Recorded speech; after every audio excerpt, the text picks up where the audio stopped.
Olá, amigo, olá, amiga. Sejam todos bem-vindos mais uma vez no nosso programa de estudo da Bíblia, no canal Luz no Escuro.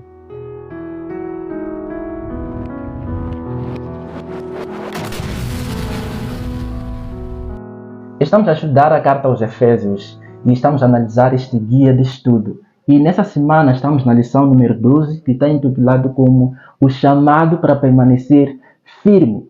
Antes de começar com a nossa lição, você já sabe, vou pedir com que nos ajude a divulgar o nosso canal. Como você pode fazer isso?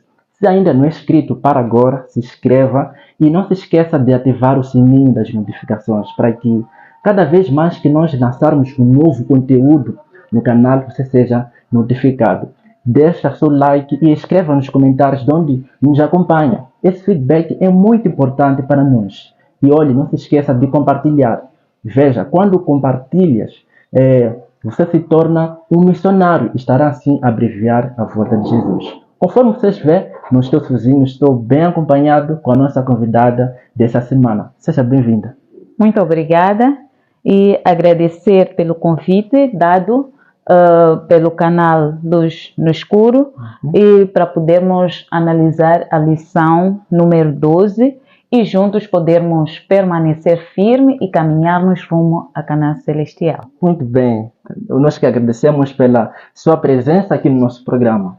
Entrando na nossa lição, nessa semana nós vamos analisar 3 pontos altos. Nós vamos compreender o grande conflito e como nós estamos envolvidos nesta grande controvérsia, neste grande conflito. E como nós podemos permanecer firmes em meio a essa batalha. Até então, nos nossos estudos, Paulo integrou muitos aspectos fundamentais do Evangelho. Um dos aspectos é que ele mostrou como Deus restaurou a unidade dos judeus e os não-judeus. Como Deus ele restaurou os maridos e as esposas.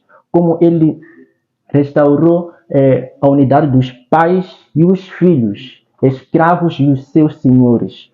E nós fomos constituídos a família de Deus, a igreja de Deus. E hoje nós estamos unidos num único Senhor. Deus ele nos deu bênçãos, dons. E será que esses fatos significam que assim que estamos no Senhor, não há nada a ser feito? Do jeito nenhum. Paulo, ele, ao escrever aos Efésios, apela a eles e a nós também de uma batalha, não é? Porque um cristão, quando vem na igreja, quando entra no mundo cristão, vai enfrentar uma batalha espiritual. E essa batalha que nós vamos analisar. Que batalha é essa que a lição nos apresenta? Antes de mais nada, iremos aqui citar o verso áureo, que encontra-se no livro de Efésios 6, 10 a 11. Vou tomar a leitura. No demais, irmãos meus, fortalecei-vos no Senhor e na força do seu poder. Revesti-vos de toda a armadura de Deus, para que possais estar firme contra as astutas ciladas do diabo. Nós conseguimos ver ao longo da lição que nós estamos envolvidos numa batalha. Batalha essa que não começou aqui nessa terra. Uma batalha que começou nos céus com o Lúcifer e ele foi expulso dos céus para a terra com a terça parte dos anjos. E essa batalha ainda continua até hoje. Não é uma batalha como nós costumamos ver entre seres humanos. É uma batalha contra poderes e autoridades, contra denominadores deste mundo das trevas, contra forças espirituais do mal. E também é uma batalha e nós temos lá um inimigo que é Satanás. É interessante que a nossa luta não é contra nós, o ser humano com o ser humano, mas é contra os potestades. Pode pegar a sua Bíblia, abra a sua Bíblia, né? No último capítulo de Efésios e ler a partir do versículo 10 até 20. Deus ele aí nos mostra armaduras, nos explica como nós estamos envolvidos nessa batalha. Como nós já referimos, Satanás iniciou a rebelião no céu.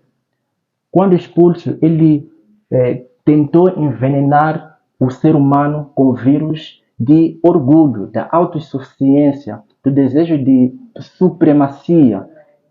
Foi isso que incutiu ou fez com o ser humano. Temos aquelas palavras de Satanás em Gênesis 3, 4 a 5, que disse: vocês certamente morrerão e serão igual a Deus.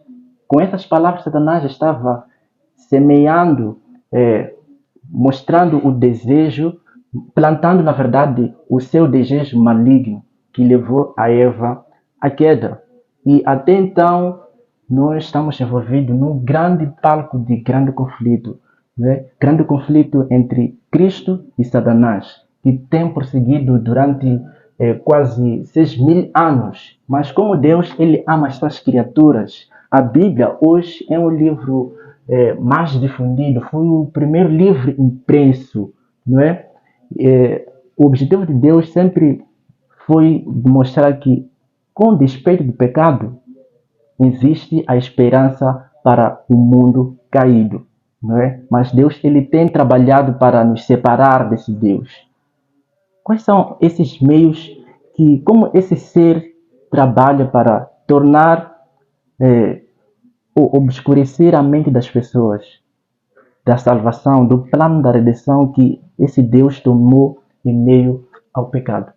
Satanás, ele tem usado meios como os desejos que nós temos, os desejos carnais. Então, nós podemos ver isso também ilustrado na tentação de Jesus.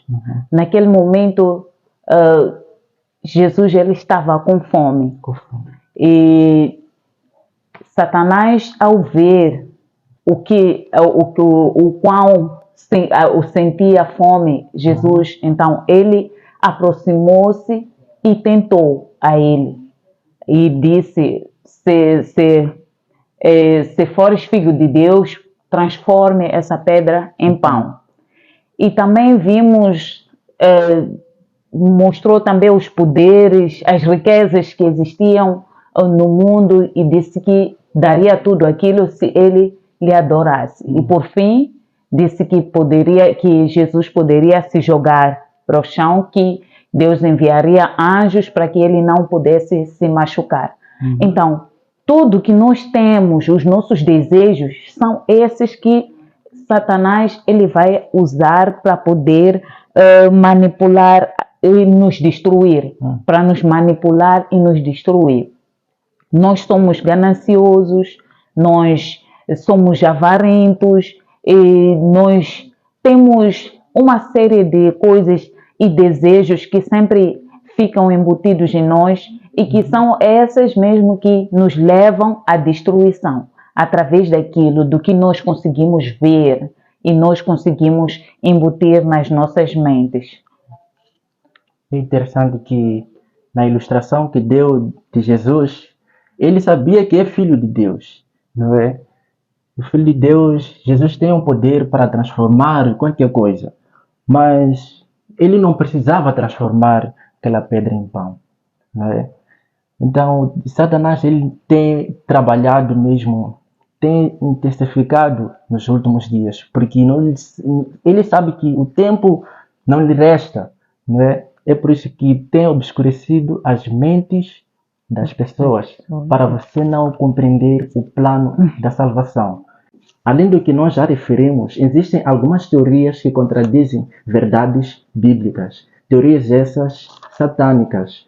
Encontramos espiritismo, reencarnação, não é? A reencarnação contradiz totalmente aquilo que é a verdade bíblica.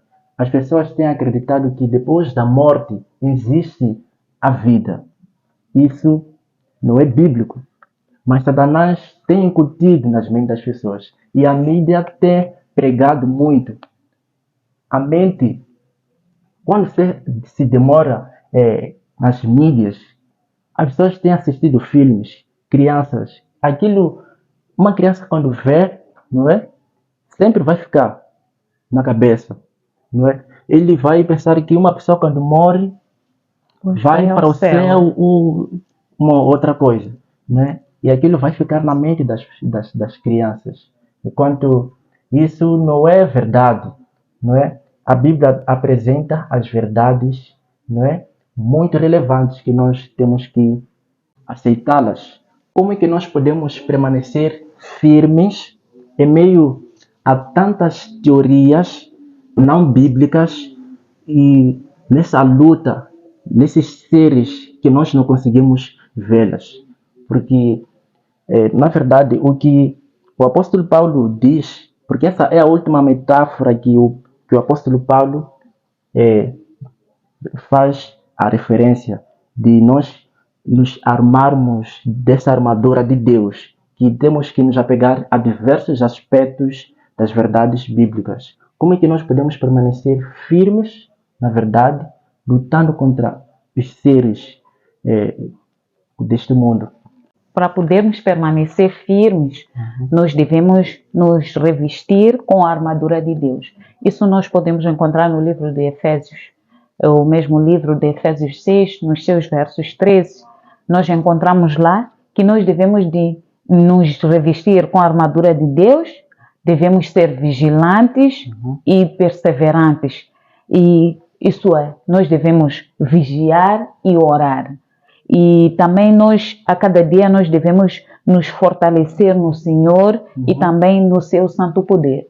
Nós conseguimos ver isso ao longo de todo o livro de Efésios 6, que Paulo, ele referenciou muitas vezes que nós devemos permanecer firmes em Cristo. E para nós podermos permanecer firmes em Cristo, nós devemos estar revestidas dessa armadura de Deus. Falando da armadura de Deus, ele como acabou simbolizando batalha.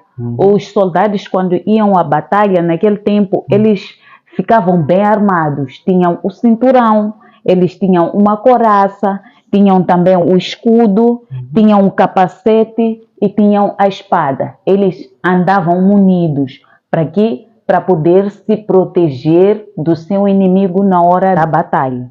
E falando do cinturão, nós temos o nosso cinturão, que é a verdade de Deus, que nós devemos segurar essa verdade e nós não deixarmos a verdade ir. Tem algumas pessoas que pensam que não importa em que doutrina crer, desde que aceite Jesus. Se você tem esse pensamento, está num terreno muito perigoso, porque a Bíblia, ela é a verdade. Jesus chamou ela de verdade, não é? Então, é necessário nos apegar mesmo nesta verdade, não é? Que é a palavra de Deus. Que é a palavra de Deus. Exatamente. E também temos a couraça da justiça, que nós devemos pensar sempre naquilo que Cristo fez por nós. Então, nós devemos sempre pensar naquele amor que Ele demonstrou por nós na cruz do Calvário. E nós estaremos com a couraça da justiça.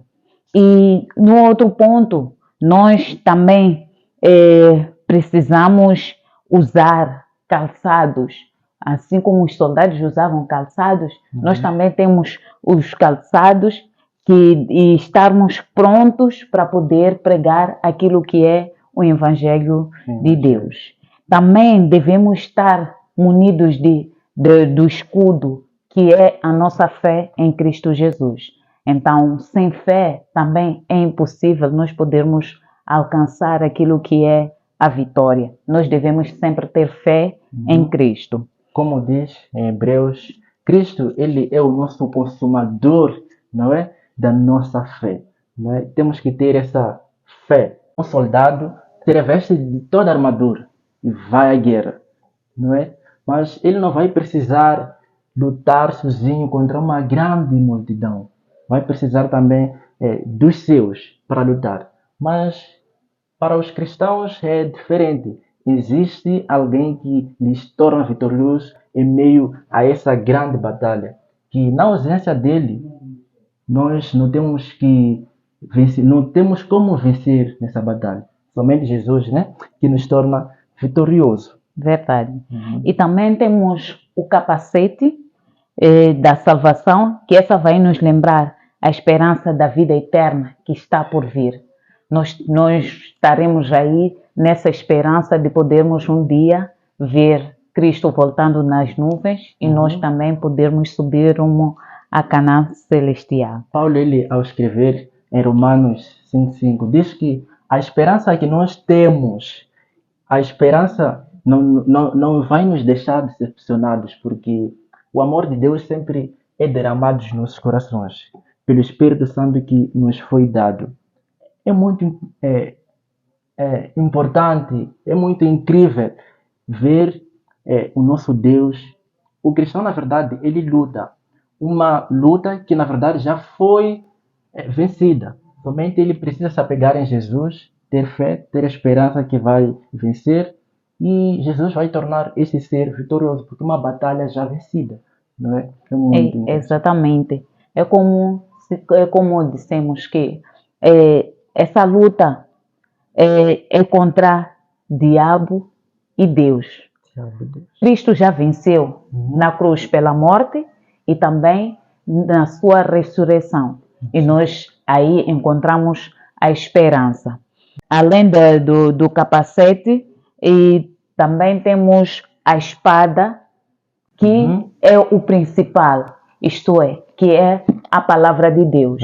Nós temos a nossa espada que nós não devemos largar em momento algum. Isso nós podemos encontrar também no livro de Efésios 6, nos seus versos 17. Encontramos lá a palavra de Deus como a nossa espada. Querido amigo, talvez você pode pensar que, eu não acredito em Jesus, apenas estou a viver a minha vida. Mas uma coisa deve ficar na sua mente. Não importa se você está ou não, nós estamos envolvidos nessa batalha. O importante é escolher o lado vitorioso, não é? Uma batalha que já foi vencida. Escolhe o lado vitorioso, escolhe o lado de Jesus, porque Ele vai te tornar vitorioso. Esse é o segredo. Oração aliada ao estudo da Bíblia.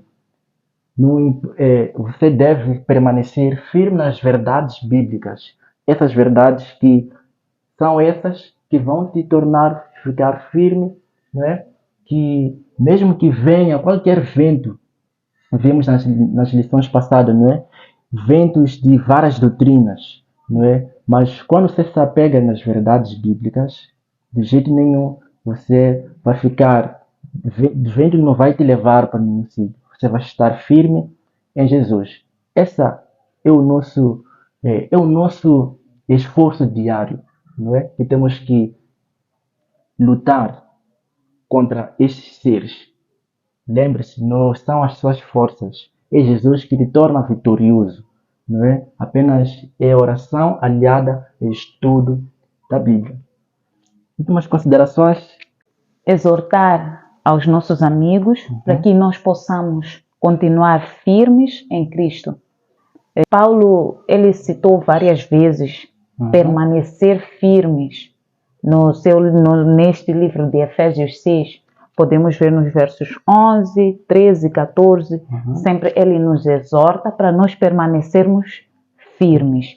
Para tal, nós temos que nos revestir da armadura de Deus. Se nós não nos revestirmos da armadura de Deus, nós não iremos permanecer firmes, porque qualquer vento irá nos abalar e nós iremos cair. Então, este é o conselho que eu queria deixar aqui para os nossos amigos, para que nós possamos permanecer firmes e nos revestir dessa armadura para continuarmos nessa luta contra esse nosso inimigo invisível. Paulo, quando escreve aos Romanos 12, na verdade 13, 11, diz assim: e digo isto a vós outros que conheceis o tempo, já é hora de vos despertardes do sono, porque a vossa salvação está agora mais perto do que quando o primeiro cremos. Paulo aqui nos convida a nós despertarmos, não é? Talvez você não entendia esta luta entre o bem e o mal. Como é que ocorre? como é que Satanás tem distorcido a palavra de Deus. Mas Jesus, ele te revela agora, não é?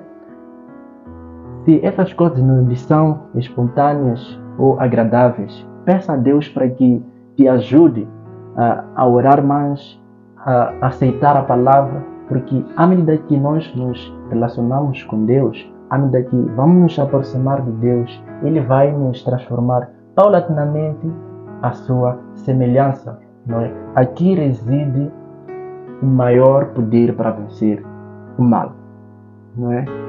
Que Deus possa te abençoar e um dia nós vamos dizer como o apóstolo Paulo, quando escreveu em 2 Timóteo 4,7, que diz: